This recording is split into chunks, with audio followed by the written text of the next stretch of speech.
Broadcasting live. It's America's longest running talk show on computers. It's Computer America, bringing you the biggest names in technology with guest interviews, new products, and your emails. Listen live at computeramerica.com on any device around the world. Email the show at live@computeramerica.com or find us on social media. Be sure to check out our website for contests, giveaways, show notes, live video stream, podcasts, and more. You're listening to Computer America.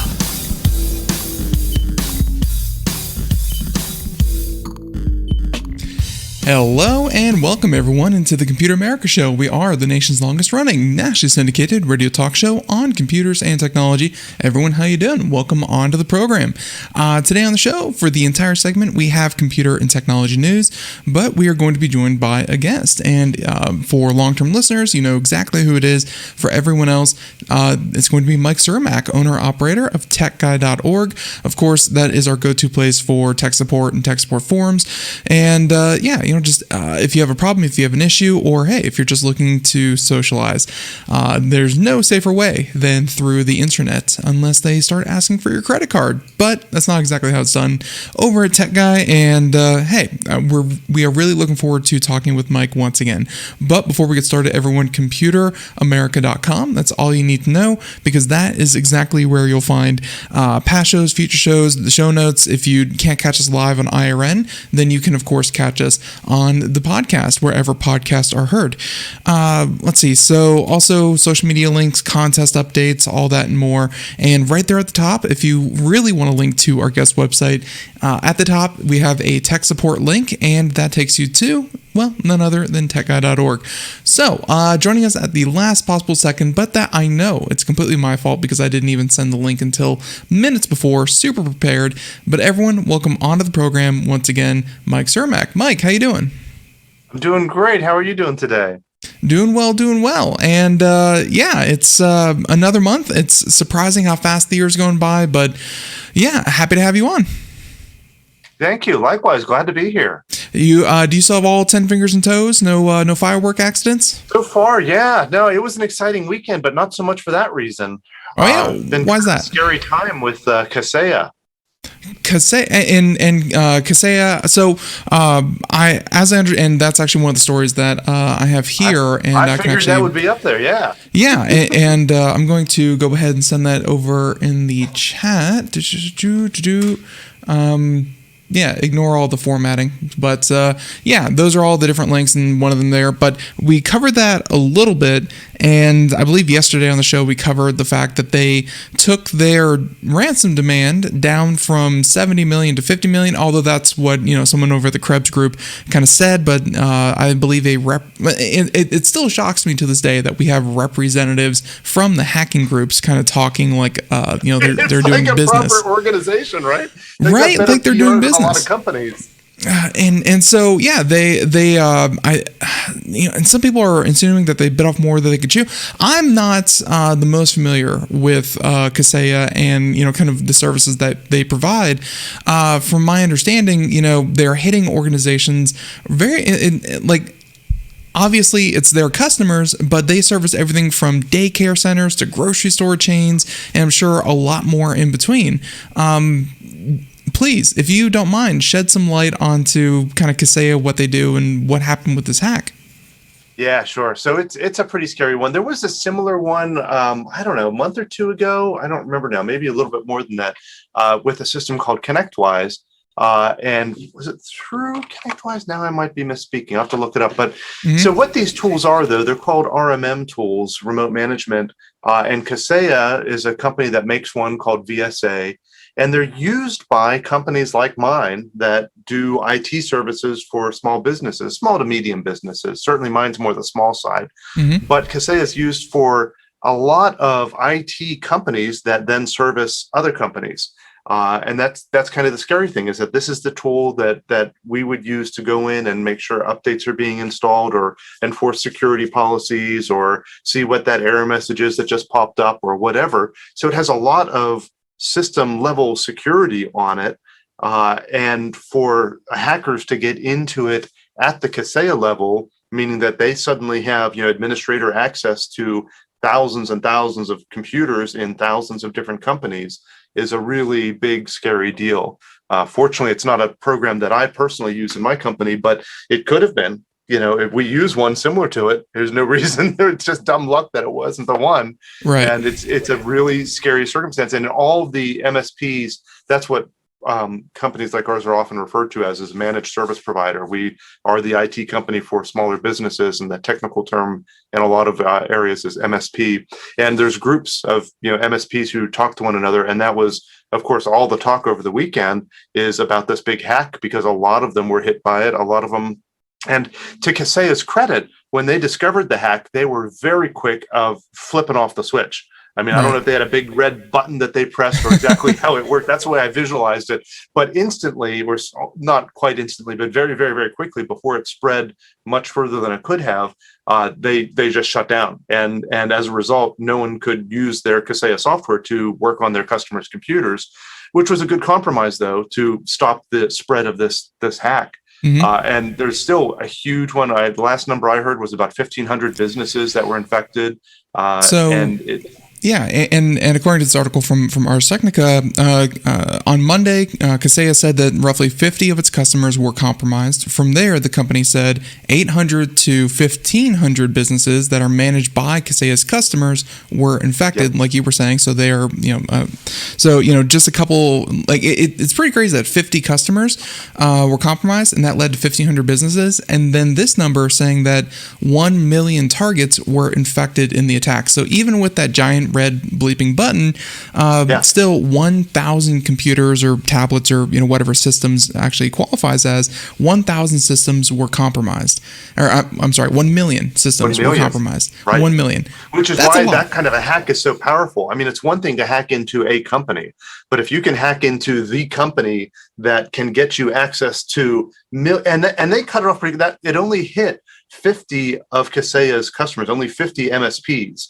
50 IT companies got hit by it. If that had spread to, I don't know how many hundreds or thousands of IT companies use Kaseya. It's one of the top ones. It's very well known in this industry. I mean, it could have been so much worse than it was. It was already terrible, especially if you were one of those 50 IT companies. But it could have been so much worse, and that's just terrifying. Right, and of course here, the Ars article which we'll include in the show notes, is actually very comprehensive. I always like their reporting.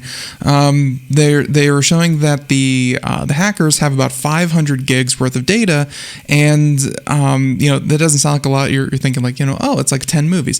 No, actually that's if that's full of contracts and documents and text documents, right, that's a lot of data. That's a lot of data under lock and key. So 500 gigs. And they have, they set and I believe it says right here, our price is $70 million in Bitcoin, and or else it will, and we will publish publicly a decryptor that decrypts all the files from the victims. That's a big number, and I'm wondering, like, how are they thinking that they're going to manage that? Like, are they hoping that the 1,500 businesses all pick up the phone to each other and be like, all right, you got to pay your 1/1500th of a fraction of this ransom? Right. Like, that's a huge number. That's weird. Yeah, that is weird. And I don't know what the plan is there. I don't know if they're thinking Kaseya is going to pay it for them. I don't know.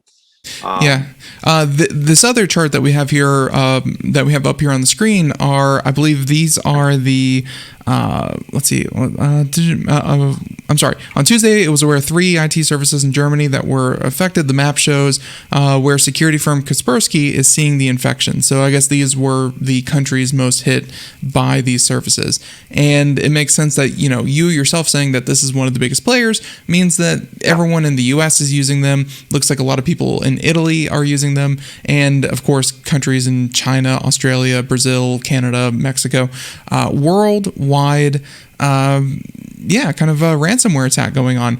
It's and of course, I think for that big number, one of the assumptions, again, yesterday that we covered was, and this is just people kind of blue skying, they don't know for sure, but they think that, they got into the system, they never thought they were going to infect so many systems across so many countries and so many companies.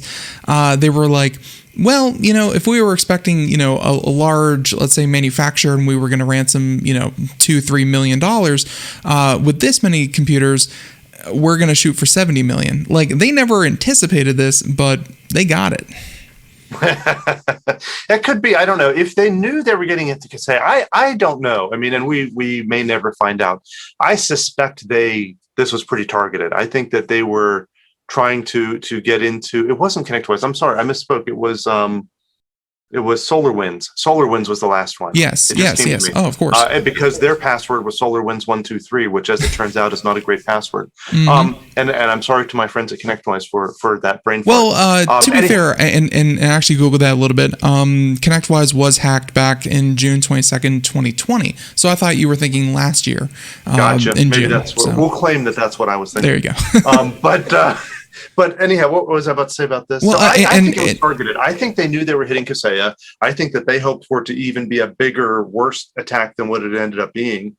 And I don't know. One thing that, and maybe you already shared this in a previous episode, one thing that was interesting, I just gave you a link, is there were 800 supermarkets of this one supermarket chain in Sweden that were closed over the weekend as a result. And there's I was going to cover that, but we did not yesterday.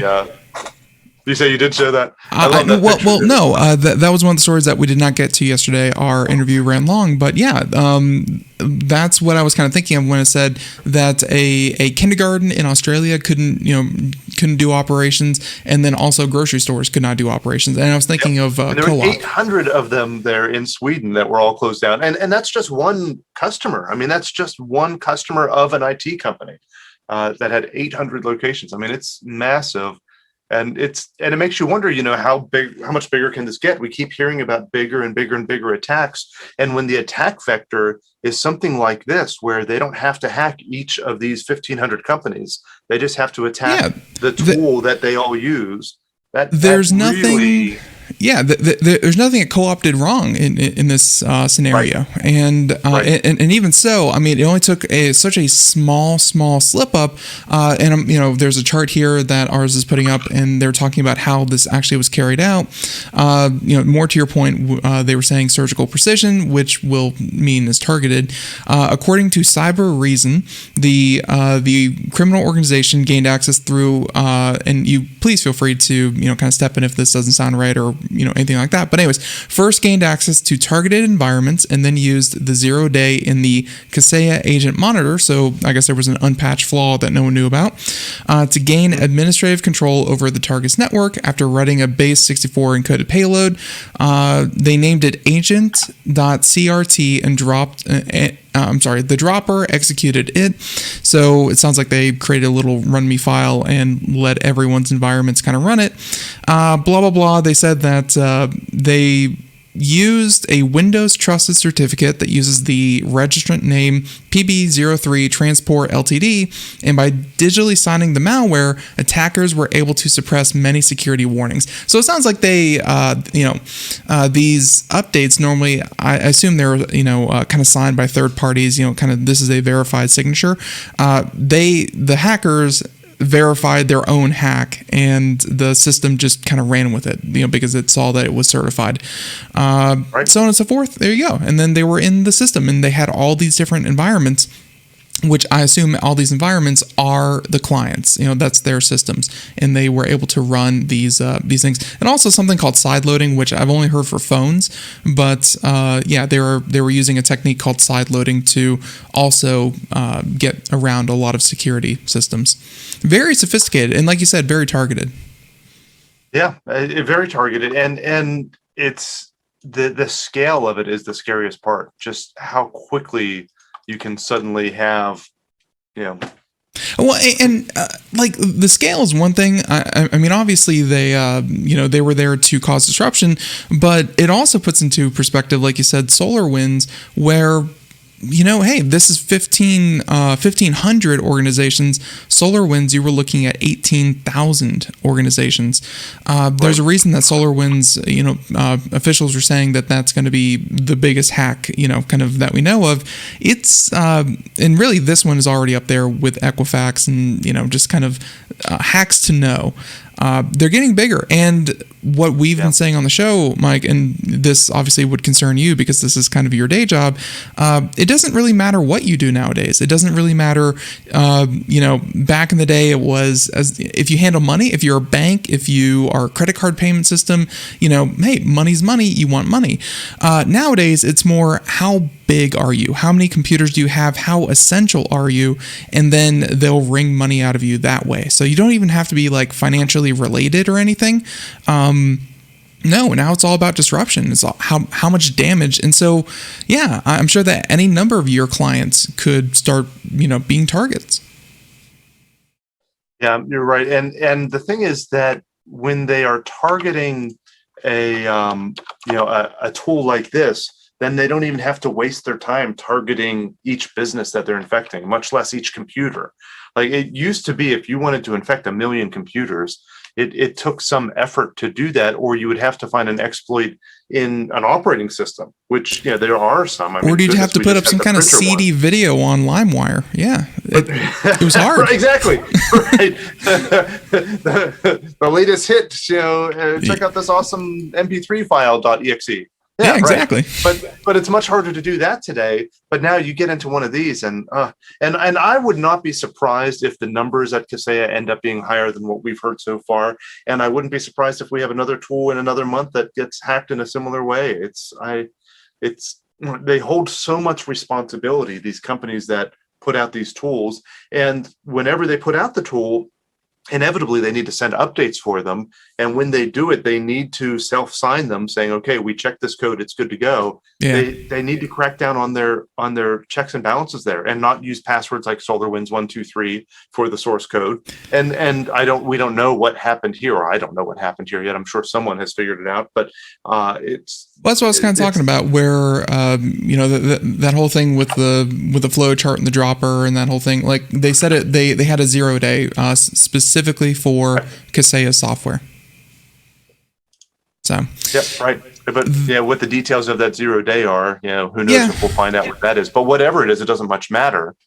Yeah, it really doesn't take much, and and that's also a reason why I really don't have an article for this, but Microsoft, because so many systems that are hacked are Windows, other than the fact that they're 90% of all systems out there.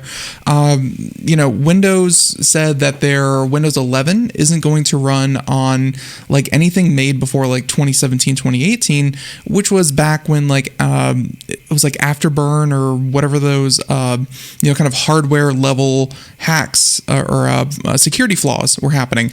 And they said that because Windows 11 is being redesigned for security, they did not want to let Windows 11 run on anything that had an innate hardware security flaw in it, because that would kind of make everything else moot. And a lot of people took, kind of offense to that, but they're like, what do you mean? My 3-year-old computer won't be able to be updated? Right. Yeah, but hey, security, it's becoming more important. Yeah, and it's hard to say, what the final requirements for 11 are going to be. I mean, I've read ways of getting around some of the requirements by editing things on your registry. And true. Is that a good idea to do that? Is there a reason that they picked these, particular security? Well, it's system requirements. I don't know if I want to be. It's Microsoft, though. They're going to support it for the next 15 years. I mean, even if they are going to say that, we're going to cut off security updates for 6 months, in the next 6 months, they're going to support it until 2035 at least. It's Microsoft. They're definitely going to do and then stuff. You and I both know people who are still running Windows XP. Yeah, absolutely. Windows 95. I'm sure in a lot of industries, especially healthcare and local government, I'm sure Windows 95 is still a thing. And healthcare is one of the pet peeves for me, because I have customers who are in healthcare, and it's no, you can't still be using Windows 7. This isn't really a conversation like that. There's no negotiation here. It's very clear. You can't use an operating system that's not supported anymore. You've got to and people just It's difficult. HIPAA, And it's some fun. of it is those integrated systems, right? Where you have, I remember with Windows XP, a big problem was converting them up to something more modern because of ATM machines. There were a lot of integrated embedded systems that ran things like Windows XP, and it was a big pain to have drivers rewritten or have to move to some new system that could support, at that time, Windows 7. Same kind of thing is still happening now, but there's just so much resistance in keeping things updated. But if you don't, you're even more susceptible to these viruses and things we're discussing. It's just not a... When I was still making drugs in South Carolina, like they got this big shiny new reactor put in, and it was running the state-of-the-art Windows 95 instead of something else. And that was and that was just a couple of years ago. Well, by now that's like 8 years ago, but still, 8 years ago running Windows 95, and I'm sure to this day, I mean, no one's going to pay someone to rewrite the software that thing runs on in a modern operating system, because that's cost and you can't have that. I mean, there will always be security flaws, but hey, I hope that Kaseya has a handle on this. They're able to patch that, but damage is done. Once they're in for a minute, it's like you said, the numbers are probably going to go up. So, and in a complete aside, Mike, I know that you are probably continuously working on techguy.org. I am a stickler for little details. Did you mess with the favicon recently? With the what now? The little image on top of a tab. Like I have it. The favicon? Not recently. Okay. For some reason it got updated with like a little 1 next to it, and I don't know why, but either way. Oh, interesting. Yeah, I don't know if you see that on yours. I'm on Edge. Yeah, I'll have to look at Edge it. browser. I think I see a little line there. Yeah, that little line next to it is a 1. Huh. I'm not sure. I will have to look at it. It was not there before. It was not there last month. So I think, and it's interesting, on the forum site, I don't see it. It's just on the www site. Yeah. Let's see if you are. Yeah, you're absolutely right. It is only on the landing page. Fun fact. So it may have been there for quite some time. Maybe you just haven't noticed it because you're probably typically on the forum. Who knows? There you go. I'm not aware of a recent change there. But like either way, complete aside, that has no bearing whatsoever. I appreciate when people are willing to point things out like that so I can fix them, because otherwise I wouldn't know to do so. Yeah, it's like, whenever you go into the restroom and look at yourself in the mirror and you got something like on your shirt, I wonder how many people saw that and didn't bother telling me. Like, yeah, like a little piece of food in your teeth and stuff like that. Yeah. Embarrassing, but still. Actually, one more thing, and I'm not sure. Obviously you've been doing stuff here with the show for a while, and Audacity. Have you used the product at all? Yes, I sure have. Okay. Yeah, it's open source, very easy to use, very intuitive, and it just works. Like all the tools that you need are there. It has professional level tools. Have you heard about the recent kerfluffle that's been happening with Audacity and their new owners? No. Okay. So Audacity recently was purchased. Though. Yeah, and this happened with a lot of different companies. I can think of like Malwarebytes was one of them. There were a number of others where, there are these. There was a software that used to update your drivers for free, and it was purchased by another company. These free open source tools, from time to time get purchased by larger companies.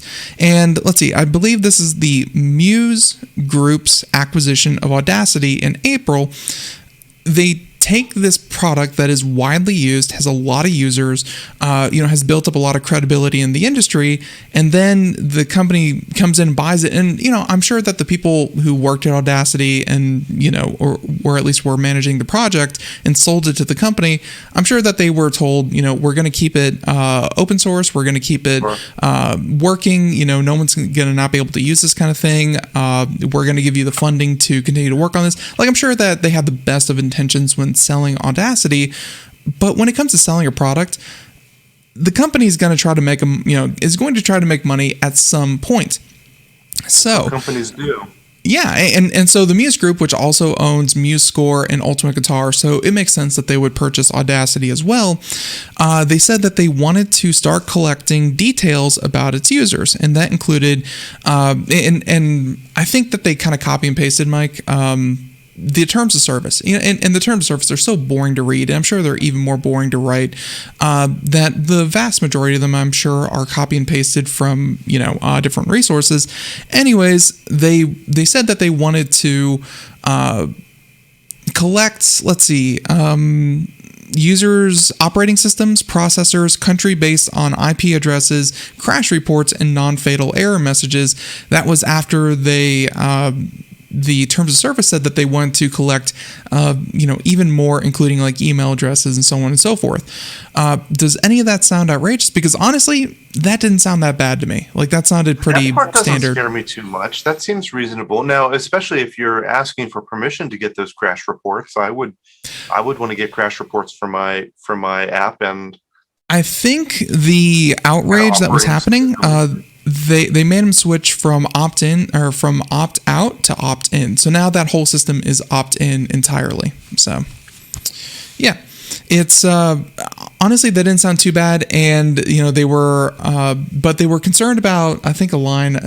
In the article, it's somewhere around. The policy says Muse Group will capture data necessary for law enforcement, litigation, and authorities' request, if any, and it may share personal data with any competent law enforcement body, regulatory government agency, court, or other third party where we believe disclosure is necessary. And they're also saying data may be shared with potential buyers too, but they never said that they were going to sell that data. Essentially, that one also struck me as a copy and paste of the terms of service, which is to me, that's like they don't have a choice anyway. If they're collecting any amount of data, they could be potentially required to give that out to any kind of law enforcement. I mean, if they get a court order, then they got to share it. Exactly. That seemed like it to me. And I don't know how you handle it with your clients, but like if a 3-letter agency came with a court order and said, we want your data, I don't know many companies other than like Apple, and Apple will hand over data if it's on the Apple cloud. They'll push back a bit if it's on a person's phone, and because they say they don't have access, but almost every company in the US will hand over all the data that they have on anyone with a request from the government that's valid. So for people saying that it's spyware all of a sudden, that seems also like an overreaction. Yeah. I suspect that they probably could have handled this a little bit better in terms of choosing their verbiage and more carefully doing this. And people are probably looking for something to complain about if it was just acquired here 5 days ago and all of a sudden the terms of service are changing. People are going to be looking for people picked it apart, I think, and they were really reacting. Although, obviously when you go down a little bit further, they said stuff like this, where occasionally Muse Group is required to share your personal data with our main office in Russia and our external counsel in the USA. Again, based on the type of information that they're sharing, that also just seems kind of like routine, standard records keeping practices more so than, suddenly it's Russian spyware. I don't know. Yeah, so all of this... I'm reading through some of the GitHub comments right now on it. It's pretty interesting. What is kind of the... sentiment, I guess, behind the comments? Because obviously this is a change and it does seem to be more corporate, more standard, but for everyone to kind of drive away from Audacity and say that it's a completely, now it's just a shill and a shell of what it used to be and it's spyware, that's a step in... Although I will say, if there's any community that's super easy to tick off, the open source community is so ready to take to their keyboards. I will say that, knowing full well. Right. Well, and there's a lot of discussion claiming that this is a violation of the GPL license, that to put an age restriction on it.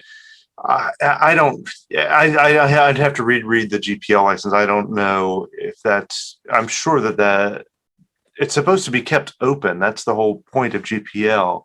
So that's probably true. But on the other hand, anytime it's kind of a conflict of interest here, because anytime you're collecting any personal information, including IP addresses, email addresses, anything like that, you can't easily collect that for people who are 13 or under the age of 13, at least in most jurisdictions, without other steps, which are a real hassle, which is why we don't allow people under the age of 13 to register for TSG, for Tech Support Guide. Mm-hmm. And that's also the same reason, I'm sure, that Muse decided that Audacity no longer is allowed. You're allowed to use it under the age of 13 for that same reason, just so they don't have to deal with it. But again, it seems standard. That could violate the GPL as a result. Yeah. But I don't think it's anything that's done maliciously. I don't think they're doing that in order to sell that data to anyone. I think it's just the fact that they want to collect that new information. And in order to do that, they have to officially say, it's not for people under 13. It's a conflict. So most of the discussion in GitHub here is that we need to create a fork of this project and create a new version that doesn't have these, requirements in it. Which I think the better solution is just to do, as you were saying, have it be opt-in rather than opt-out. Well, and they said that's already the case, but you and I both know that companies will, kind of whenever they feel like, switch that up and do opt-out instead of opt-in. So yeah, and I also feel like because it is open source, the project was born from open source. They have all the tools they need to make that fork, and that fork is probably going to be the best way forward if people are that vehemently against this. But I also feel like, again, these things are all standard, not collecting data not wanting people under 13 to use the software. First of all, I'm sure that the number of people under 13 using Audacity is probably small. Don't get me wrong. Audacity is probably one of the first audio editing programs that anyone will get. But the number is probably pretty small. And I don't know, just everyone calling for a boycott and that kind of thing. It seemed like a company that was establishing a product that they recently bought to be in compliance with all of the GDPR and everything else that they have to do in all the countries that they operate. It seems standard again. Yep. So an overreaction. The open source community doesn't like it though. Yeah. They don't like a lot of things, but hey, I did cover that a little bit, but just not in that much detail yesterday. So yeah, I have a ton of other stories, everything from Jeff Bezos and his net wealth reaching $211 billion. And by the way, is that still pre or post divorce that he's worth $200 billion? Oh, good question. I don't know the answer to that. I think he got divorced. And I think his money is split. So that might be post-divorce. Yeah. Hey, going through a $50 billion divorce and then ending up with $211 billion. Good for the guy. We have that story. We have everything from TikTok letting users apply for jobs using video applications. I thought you might like to talk about that as a business owner. We have a ton of different articles, but did you have a favorite you wanted to discuss? Not specifically. I am not a TikToker, so I have to give that a little bit of thought. How about, just real quick, this one? Microsoft issues an urgent security warning. Update your PCs immediately. I think this came out late last night, and it's kind of being obviously covered today. But the last time I heard language like this, do not start playing. How dare you? So last time I heard language like this, it was you on the show saying that everyone's Exchange servers were now compromised. Yes, right. That was a big deal. And I would argue that was probably even a bigger deal than what this Print Nightmare one is. But the Print Nightmare one is pretty terrible. So this is one that came out and was kind of accidentally announced last week, and Microsoft came up with an out-of-band update for it. Typically, Microsoft releases their security updates, on Patch Tuesdays, so we know when they're coming out. And all of a sudden, they shipped this one out yesterday and last night, and and so that tells you how important it is. The other thing that tells you how important it is they released the update for Windows 7. And Windows 7 doesn't get updates anymore, guys. So if they released a security patch for Windows 7, that means it's a really bad one. So that's a good sign. So that's a sign that this is really important, is what I mean to say. But this applies to just about any version of Windows that anyone is using anymore. Windows 10, Windows 7, Windows 8, Server 2012, Server 2019, all the way back to Server 2008. They're still patching. So it's a big deal, and you ought to get it updated. It's a really bad. Maybe you've already talked about that. I have not at all. First time hearing about it. Yeah, it's a pretty bad one. If you can get access to the print spooler on a network, and typically you don't, right? I mean, usually you don't have a port forward that opens it to it, or usually you have a computer behind a firewall. But there are cases where, if you go in and you can connect to a network, for example, if they have open Wi-Fi and they have computers that are on that Wi-Fi, I can attack them that way. If you can get to the print spooler program on any computer, and that can be done remotely, then you can run any program you want. You can run arbitrary code on it. You can take over that computer. You can create users and set passwords and do whatever you want. So it's a scary one. It's an update that you'll want to install. Yeah, and it does seem to be very catastrophic, but I also find it kind of funny how it was able to make it out there. And I believe it's this line from CNN Business saying that the researchers tweeted in late May that they had found vulnerabilities in Print Spooler, which allows multiple users to access a printer. They published a proof of concept online by mistake and subsequently deleted it, but not before it was captured and published elsewhere online, including GitHub. So it seems like, and this is so common in the security field, is that you find an exploit, you create a proof of concept, and normally it's kind of good practice to approach whoever it is that you're affecting. So if it's Microsoft, Apple, if it's Lexmark, whatever it is. You go to them and you say, we found this exploit, here's how we did it, here's how to fix it, or maybe not even here's how to fix it, but essentially you give businesses a suitable amount of time to patch it. And this didn't happen because it was an accident. Yeah, and it's a shame. It's hard to be mad at them. I mean, accidents happen. My goodness. They were getting ready to, and maybe you just said this, sorry, I just got distracted for a moment, but they were getting ready, if I understand, to give a I did not mention that. Yeah, Black Hat. At Black Hat, right, and didn't get the opportunity to show it the way they had planned to. Yeah, and of course, people are so. I'm sure that security researchers that are kind of releasing updates like this, I'm sure that there are people who have bots set up to capture everyone's tweet and back them up immediately, and I'm sure that just. Almost like a picture, you never truly delete it from the internet. Once it's up there, it's up there forever. So, it's we did not cover that yesterday, and so update your PCs immediately. A lot of scary security flaws lately. I mean, another 0-day flaw, and that's why not good out there, guys. So yeah, and we have a couple of security guys here on the show. And you know why they're kind of saying that that's happening is that the idea of cybersecurity insurance or hacking insurance or whatever you want to call it is a thing. And therefore, it's almost like you're hanging out this prize, this money, that if you can hack the right organization, and it doesn't matter what the organization is, if you can hack the right organization, you'll get money. They have insurance. It's almost like its own form of like insurance fraud in cars. People slamming on the brakes in front of you. And yeah, that's one of the reasons is that you're kind of injecting more money into the whole process. Right. Well, probably not a good thing, but hey, we all have to live with it and get better passwords. Like I feel like the people that get hacked, other than the one that we talked about with Kaseya, which we don't really know the details of how they got into that one yet. Exactly. But a lot of the others are just, stronger passwords, don't click on links. So many of them are like, oh, we got an email and we clicked the link and suddenly, we were running an EXE behind the scenes. Like, little things like that. Just best practices. Stay safe. You should be good. Okay. Well, if you don't have a favorite, then we can always talk about, just real quick, just Jeff Bezos' incredible wealth. While not strictly tech news, the news did come after the Pentagon canceled its contract with Microsoft for its Jedi system.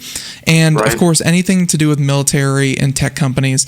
And I'm not fully versed on what Jedi was. Jedi had something to do with cloud storage and management, or facial recognition. It was something like that. It was a lot of things. It was a big contract for a lot of things, but that was the controversial part of it, was the AI side of it. And if I remember correctly, there were employees who were really against it being, I think, did Google decide not to go after it? I can't remember the details now. Yes.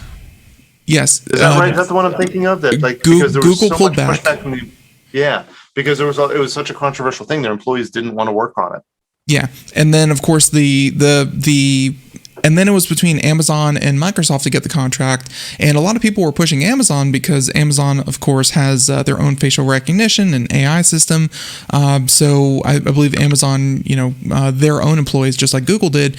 Microsoft, kind of slid in there and said, hey, we already do so much work with the government. We can do this. But that fell through. And now after that, Amazon rose 5%.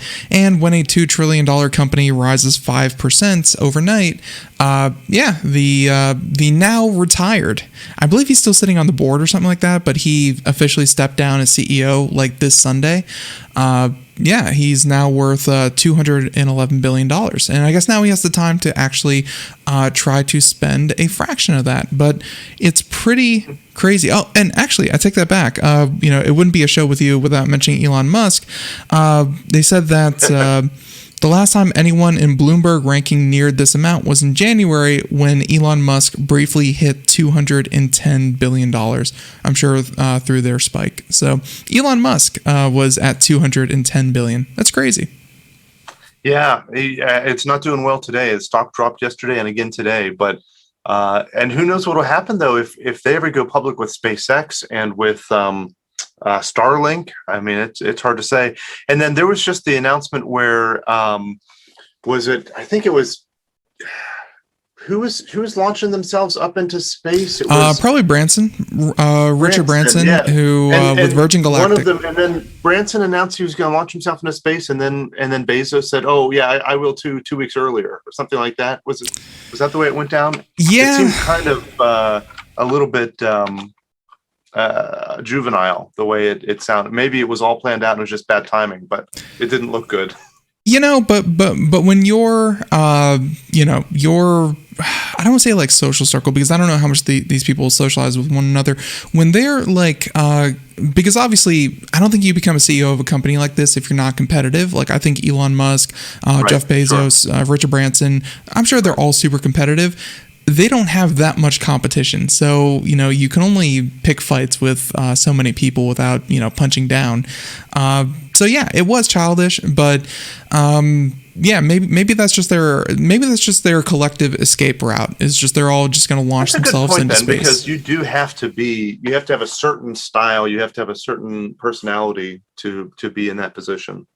Yeah, and I think at that kind of money, and I know that so much of that money is tied up in stock options and kind of the value of Amazon and so on and so forth. But I think at that price, they can't even they literally cannot give away their money fast enough, even if they tried. It's the ball rolls, and it's really, really crazy. So, and by the way, Mackenzie Scott, Bezos' ex-wife and the 15th richest person in the world, saw her wealth jump about $3 billion on Tuesday as well. So, yeah, and by the way, that's after she gave away into space, though. Yeah, and that is also after she famously gave away 40% of her wealth. So she gave away $2.7 billion in since the divorce, and she just made $2.9 billion in one day. So it's crazy. It's crazy. It's a tough life. Well, and one I doubt anyone else other than these few will ever experience. So how about this one? How about we talk about right to repair? Is that something I've talked with you about on the show before? I don't think so. Okay. What do you think about right to repair? The ability for the person that owns the physical device to be able to push updates, change screens, change, just kind of fix their own gadgets. What do you think about that? Yeah, good question. I can kind of see both sides of it in one sense. I certainly like right to repair. I think that you should be allowed to get parts and allowed to get information and allowed to work on your own thing without it being blacklisted. But on the other hand, there is your device doesn't exist out on its own either, right? It's oftentimes connected to a platform. It's connected to other devices into the cloud. I don't know. I'm not sure, Ben. I can see arguments both ways. Yeah, and really the both ways. It's one of those things where I'm not sure there's a clean line where, okay, it's okay up until this point, but then when you start like trying to reverse engineer the fingerprint scanner, maybe that's not a great idea. Right. Yeah, and that's why Apple really locked down a lot of their stuff, and that's why Apple and John Deere are some of the biggest opponents to right to repair. Was that Apple took that right away when people started to, and by people I know law enforcement definitely did it, and I'm sure hackers were doing it too, where they would take a fingerprint scanner, preload on their own fingerprints, open up a phone, swap out the fingerprint scanners, and then hey, they had access to the phone.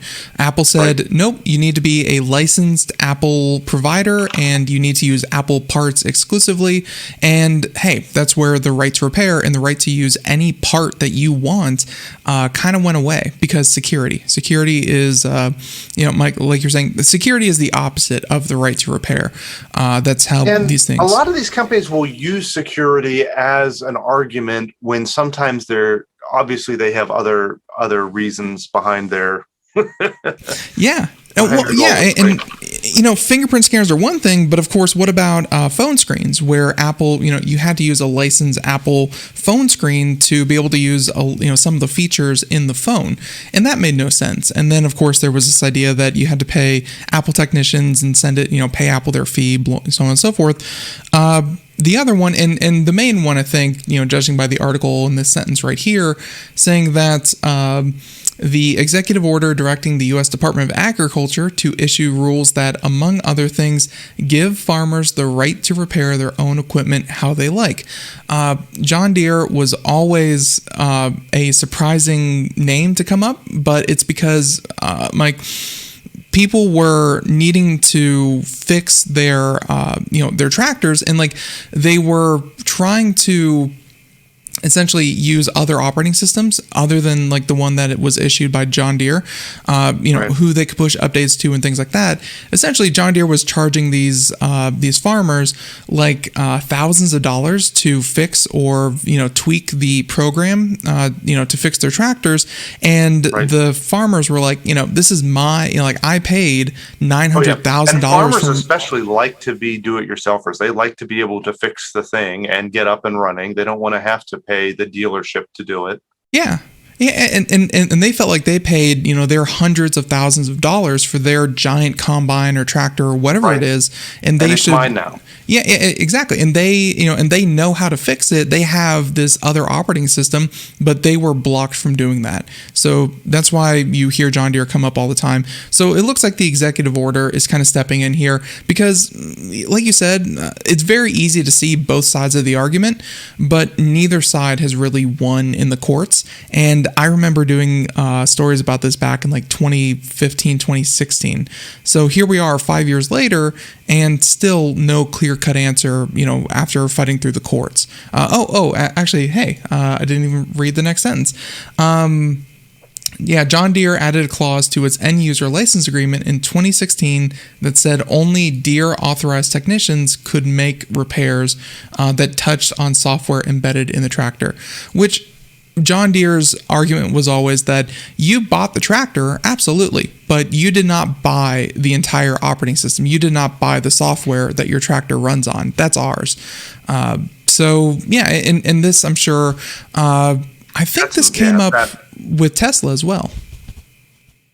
Yeah, it has. That's true. And with Tesla stuff, they have some states have a right to repair already in it, and Tesla has been required to release some documents on how to work on it and be required to sell some parts to people to be able to work on their own vehicles.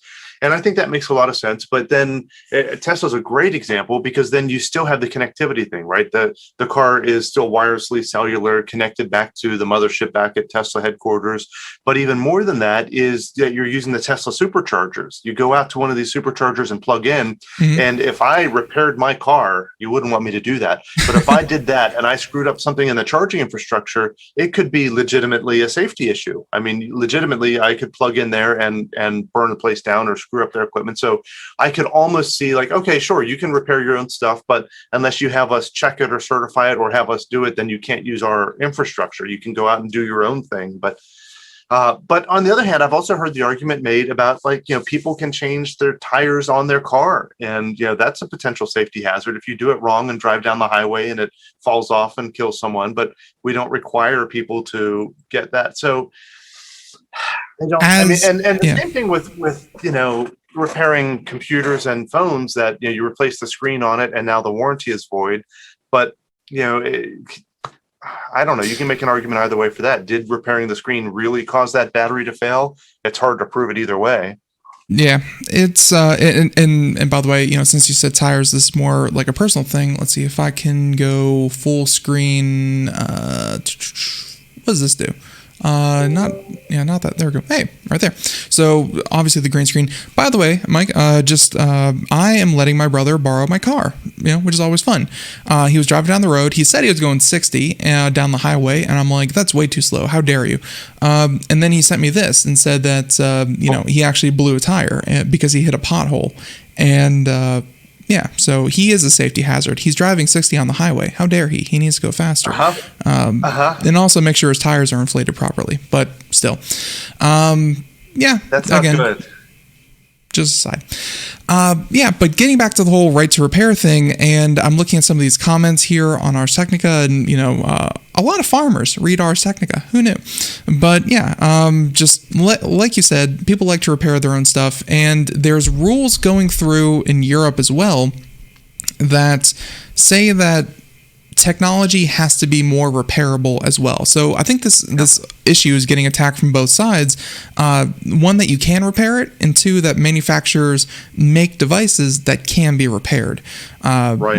They want to attack planned obsolescence as best they can. So good luck. You say good luck. Absolutely, because it's so much cheaper, easier, and let's face it, even if your phone worked for 10 years, you probably would not want a 10-year-old phone with how fast technology advances. So it's both sides, like you said. Yeah, it's going to be a hard sell. I don't know. I mean, there's pros and cons to both sides of it, but I don't know what the solution is there. I don't know what to say about that, Ben. I don't have a lot of great it really is one of those issues that if it were clear cut, it would not be something that we were still talking about. But good way to look at it. You're right. Yeah, but it is difficult, but it's also important to keep a finger on kind of where it's at currently, and I think we have certainly kind of updated that. And hey, by executive order, obviously executive orders are not as good as legislation. I wish that actual legislation that companies knew what to do with were passed, but hey, that's going to keep working its way through the courts. Last story. We have like 5 minutes, so we'll see what we can get to, but. This other article, up in New York, when Bitcoin reached a fever pitch, a group of investors got together and said, you know what, this old condemned or shut down power plant in upstate New York is just sitting there doing nothing because it used to cost too much money to produce. They said, well, let's buy it, turn it back on, and mine Bitcoin with it. And that was back in February 2021. They said that the mining rigs that were installed at the power plant, so like all the power at the power plant is going to these mining rigs. And they were able to produce over 1,100 Bitcoins, which, let's see, Mike, I am so bad with math. What is 1,100 times 60,000? That's, about where it was at its height. Off the top of my head, it's a lot. Yeah, let's see, 6,000 times 1,100. That's a lot of zeros. 1, 2, 3. About $72 million or something like that. So yeah, 72,600,000. That's at the height. Obviously, at its low, it's probably still in the neighborhood of like $36 million. Crazy. Yeah, they probably turned money on this. The downside, or so people are claiming, is that the exhaust in the water that is being spewed out of this power system, because, Ralph, it's not even so much that they're providing electricity for the local residents and the people in the community. They're doing it strictly to produce their own Bitcoins for their own gain. And they're saying, and the residents are saying that the Finger Lakes, I'm not, Lake Seneca, which I believe I've heard about the Finger Lakes. They're saying that the runoff from the plant, which I think is just heated water, they're saying that it's releasing waters that are as high as 98 degrees in the summer and 70 degrees in the winter. Mining on a massive scale. I know that you've done some light Bitcoin mining or cryptocurrency mining, especially compared to that. I think that you'd have to go to China to find anything bigger. But large scale Bitcoin and cryptocurrency mining. More and more, and I don't think I've brought this up with you, more and more, non-fungible tokens are luckily, already going away. That was a weird little blip in the radar, but NFTs, cryptocurrency, blockchain in general, and the amount of electricity and energy used to run these technologies, which everyone thought were, kind of novelties or, something that would be embraced later on, the environmental and electrical costs are really coming into focus. Do you think that's a good thing? Just that obviously these things are purely digital, but they're having real world effects. Yeah. So I think it's an important thing to look at and consider and to keep in mind. I'm a very kind of green focused person. I've got solar panels on my house. Well, you have a Tesla. It's obvious. Tesla, and I'm into the I've got 3 kids, and it'd be swell if they still had an Earth around, for their kids. So I'm into Mike that Cermak likes his kids. You heard it here first, folks. That's right. You can quote me on that most days. But they're starting to take it more and more serious. There's other competitors to Bitcoin, many of them that are focused on this being more green, on using less energy to do the same task. And I think that's wise, and I think we'll get more and more in that direction. But it's never going to be zero amounts of electricity. But we have to keep it in mind compared to the alternative. If we start using Bitcoin or similar cryptocurrencies as currencies, even the currencies we use today don't use zero amount of electricity. My bank uses electricity to keep track of how much money I have in it, and to turn on the lights at the branch, and to have the people there, and to, for them to drive to work, and there's a lot of infrastructure that you need for the current currency that we're using that you don't need for cryptocurrency. So it's not a direct comparison. You have to look at the bigger picture, I think. But it's always better to try and use less energy when you can. Right. And looking at some of the numbers, if anyone out there is wondering why they can't find a graphics card, to save their life, they said that by the end of the year, Greenidge and Atlas, who are the owners of this power plant, plan to have 18,000 rigs mining at the site, with another 10,500 on the horizon.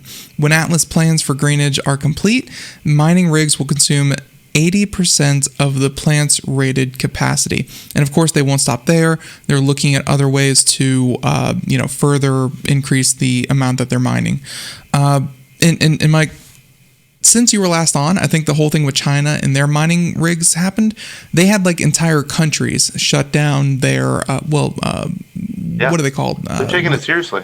Yeah. The parts of China, obviously China the country, but this whatever is below a country within China, they province. There we go. Thank you, Mike. That was very helpful. They had they had entire provinces in China that were shutting down. Tens of thousands of computers that were doing the exact same thing. It's weird. It's almost like as soon as Bitcoin hit a certain threshold, everyone was like, there's just money to be made here. You just need to get your hands on energy and graphics cards, or at least mining rigs in general. I wish that there was a better, like you were saying, I wish that there were better systems in place that were more efficient, that would solve so many problems. Yeah, I think we'll get there. I mean, there's already a lot of cryptocurrency that's out there that is far more efficient energy-wise than Bitcoin, and addresses some of the other issues in Bitcoin as well, that if we truly want to use these cryptocurrencies as currencies where I'm going to pay you money using it, Bitcoin isn't the greatest for a $5 transaction, from me to Ben. It's, you don't want to wait 8 days for confirmation. Exactly. So but there are plenty of them out there that are working on it. Many of them look pretty exciting. So I think we'll get there. I think that I'm not writing off crypto yet. So you're saying invest in altcoins. Good stuff. Good stuff. So by the way, nothing you hear here is financial advice, and you shouldn't follow that kind of thing. But you should go to techguy.org for tech support. How's techguy.org doing? How's tech support guy? Doing great. Yeah, we just had a live chat there just before the show, but you can go in there. It's free. Jump in, ask some questions, see if you can help some other people, and talk some tech. Awesome. Yeah, you can find it right there. And of course, they have many kinds of categories, everything from, of course, security, gaming, all the fun stuff. And hey, if you have a question, I'm sure someone there has an answer. Mike, until next month, thank you for doing this on such short notice, but it was a lot of fun. And hey, I'm glad that your 4th of July went well. And hey, glad that you're doing well. Likewise. Have a good one. All right, you too. Everyone, we'll be back tomorrow, 4 p.m. to 5 p.m., Monday through Friday. 4 p.m. to 5 p.m. Eastern. And yeah, we'll be back tomorrow on the show. Let me get this real quick before we end the show. Tomorrow on the program, we should have a guest. I can't pull it up right now. Everyone, have a great one. Bye-bye.